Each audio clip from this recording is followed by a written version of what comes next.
All right.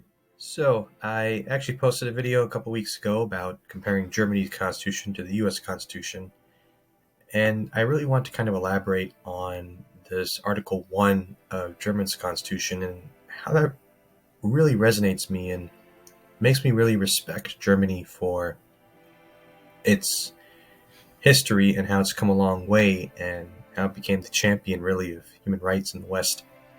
And I'm going to compare that to the country I'm from, the United States, and just kind of share my thoughts and conclusion on it. So before I get started, I just wanted to affirm that these are explicitly my opinions. They're not anybody else's. And this is based on the research and experience that I have seen so far about the history of Germany and the United States. So first I want to start with the German Constitution, Part 1. Let's begin.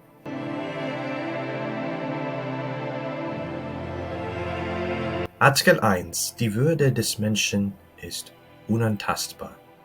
Sie zu achten und zu schützen ist Verpflichtung aller staatlichen Gewalt. Basically translates to, the dignity of humanity is inviolable. To respect and protect it shall be the duty of all the state's authorities. That to me is really amazing. The first article, the first thing Germany declares to the world is its respect for human dignity and how the dignity of mankind and humanity, both on a collective level and on an individualistic level, is inviolable. It can never be taunted with, messed with, and because it's part of the first 20 articles of human rights, it can never be changed. And if the German people ever decide to adopt a new constitution later on, this and the other 20 articles would have to be included in that new constitution. From Germany's perspective, how did we get here? How did this one phrase, Die Würde des Menschen ist unantastbar, how did human dignity play the essential role and the purpose of the German government's institution in protecting everybody in Germany? To give you a quick history, Germany started out with independent polities of the Holy Roman Empire. Essentially, Germany that we know of today didn't really exist in medieval times and really before the mid to late 1800s.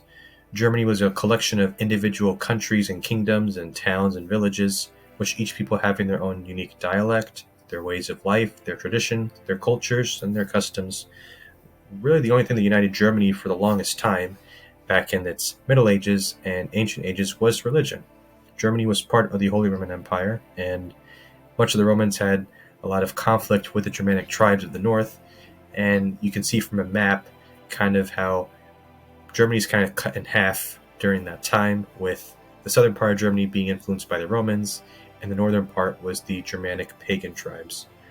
Eventually, religion did spread into Germany, and Germany was Catholic for the longest time. The great reformer Martin Luther did come across and brought out Protestantism in Germany and much of Western Europe. This essentially caused a different turning point in German history, where yes, although Martin Luther did unite and standardize the German language, made it pretty much official, and he took all the different dialects and he conglomerated and concocted a unique dialect of his own. It created a unified Germany linguistically, but still with its own unique cultures in its different regions.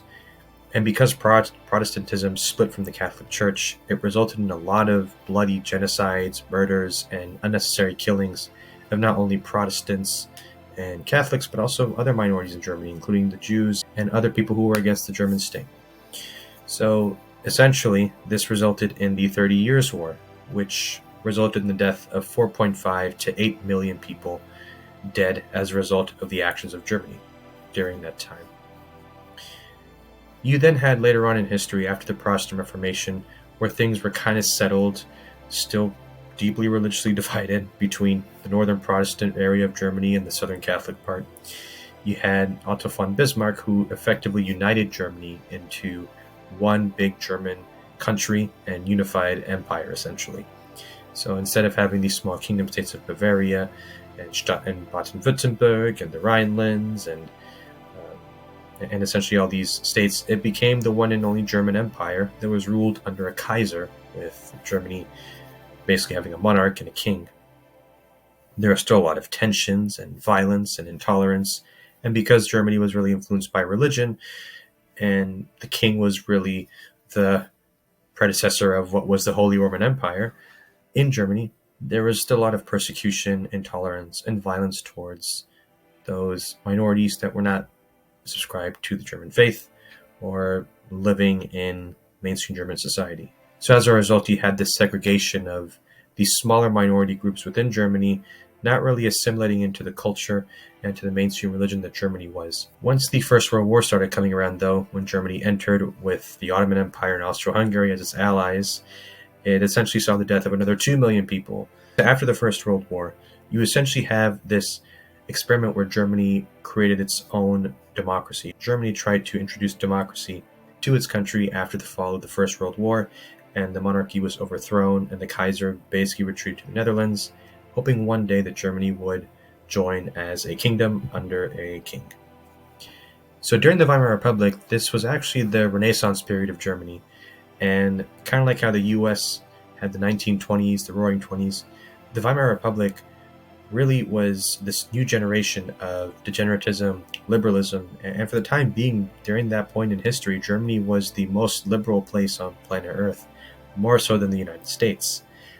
Very sexually open, and you can read for yourself in the histories. I'm not trying to go into too much detail, but essentially the Weimar Republic gave this new revolution of questioning the old ways in which the German state ruled against people and really dishonored their dignity. And this is a way for people to kind of show their dignity into this new government, which became the Weimar Republic. Unfortunately, though, that didn't last for long because after World War I, Germany had to pay reparations. It had a huge economic downfall, and a lot of U.S. banks didn't give loans to the German people. So this obviously created a lot of division and anger.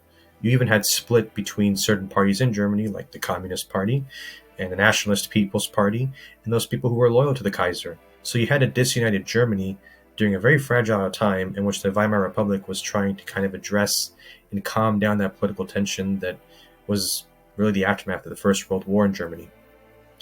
This unfortunately gave rise to a lot of bigotry, hatred, and fear, and really was the fuel for the Nazis' rise to power in Germany.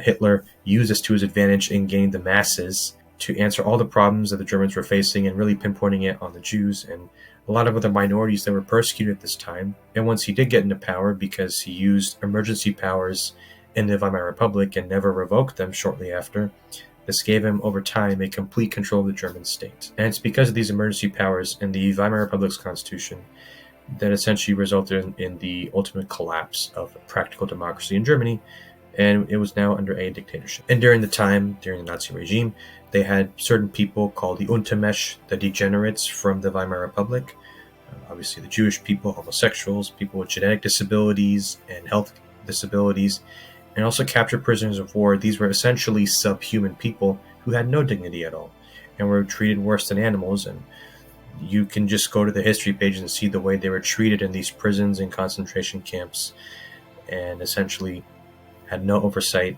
no respect for human dignity. And even the healthcare practitioners, like the nurses and doctors that treated these people, essentially experimented on them without their consent or their knowledge, and really used these torture methods to try to find solutions of how the Aryan race in Germany was most superior and powerful, and everybody else was inferior. The Second World War did come to a close when the United States, France, and Britain came in and essentially overthrew the regime. Hitler committed suicide. And what's really interesting is during the denazification period, a lot of the people that were still in charge of rerunning the country still had significant ties to the regime, but they are in a sense rehabilitated and re-educated in all the atrocities and the horrors that their government did, especially behind their back. A lot of Germans didn't know about the Holocaust, and that was a secret that the government tried to keep to silence opposition critics and to basically annihilate and destroy a certain group of people for the advancement of their own power. And it was this violation of human dignity that really inspired the Allies, which was the United States, Great Britain, and France, to help Germany's new constitution signify that humanity is, in a sense, one collective people, and the dignity of humanity shall not be violated. And that's something that can never be taken away from anybody, irrespective of their status in Germany. And that actually is the responsibility of the German government. That's the whole purpose of this institution, to ensure that human dignity is protected and it's not violated.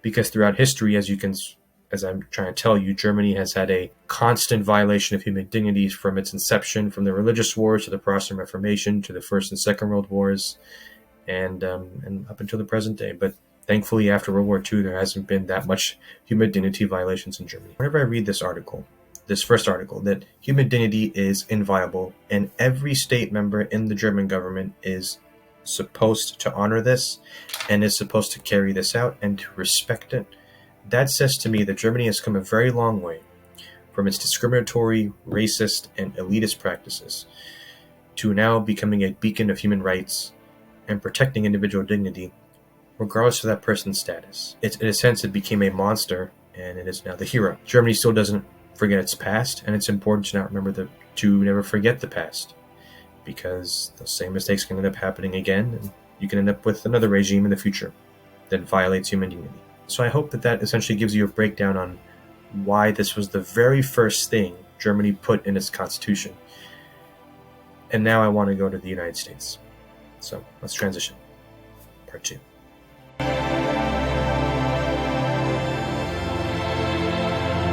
All legislative powers herein granted shall be vested in the Congress of the United States, which shall consist of a Senate and a House of Representatives. So America's Constitution is much more older than Germany's. What I mean by that is Germany's Constitution was essentially created in 1945, which is actually less than 100 years old. The U.S. Constitution is actually one of the oldest, if not the oldest, documentation of any country in the world.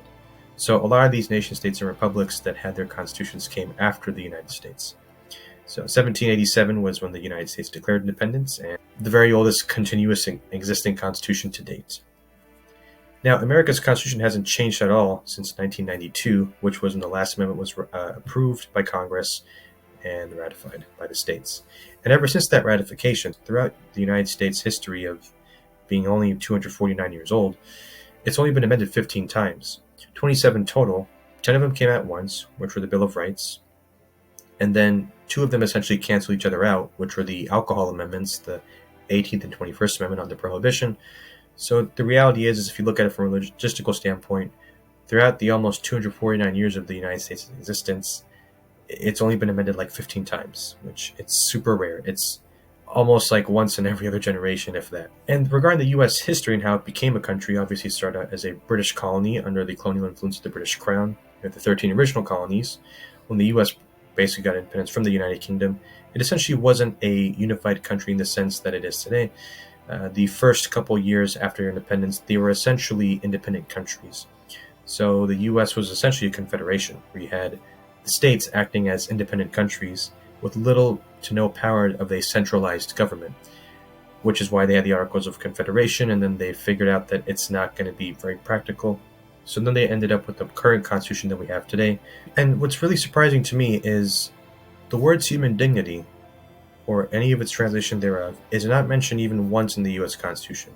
Not once. Essentially, it cares more about the structure of its legislative branch and its politicians.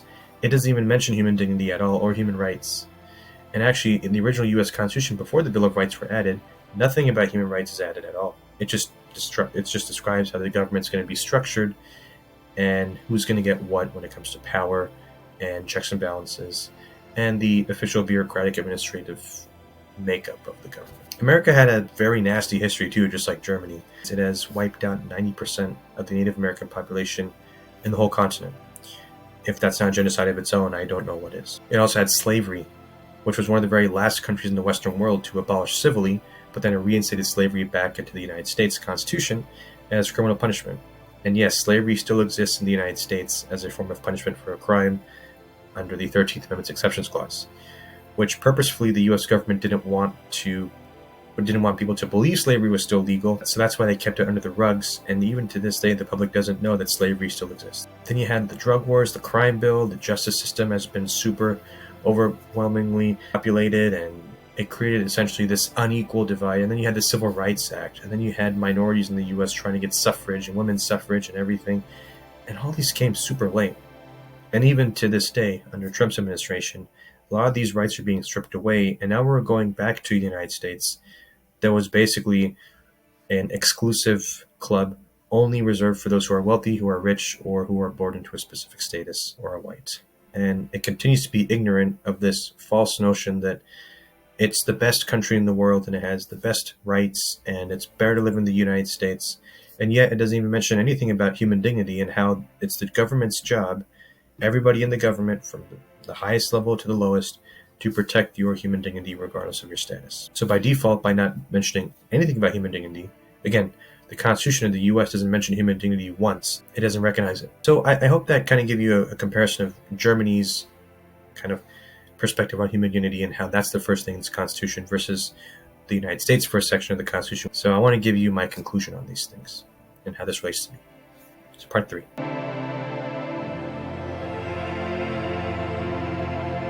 So this has kind of a personal aspect on me, and I really respect Germany for what it did, because when I was in nursing school, I took an oath to honor, uphold, and respect the dignity of all people, regardless of their status.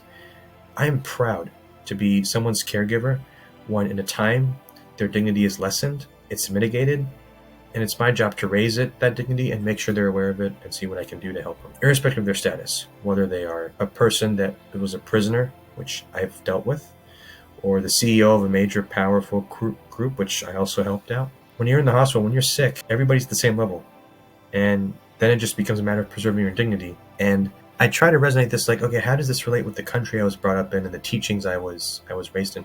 Nothing at all. I was taught absolutely nothing about how human dignity is tied to America's values, or how the U.S. Constitution recognizes it and protects your human dignity, or how it's the job of the U.S. government to protect your human dignity. Whereas if you look at Germany, that is the number one code that all government officials in Germany have to follow and respect. So that's why I see myself more relatable with Germany's first article than America's first.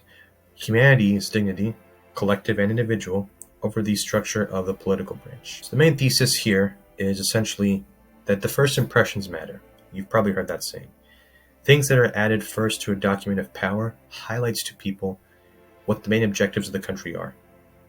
For America, you can clearly see it's its politicians, wealthy, and those in political office.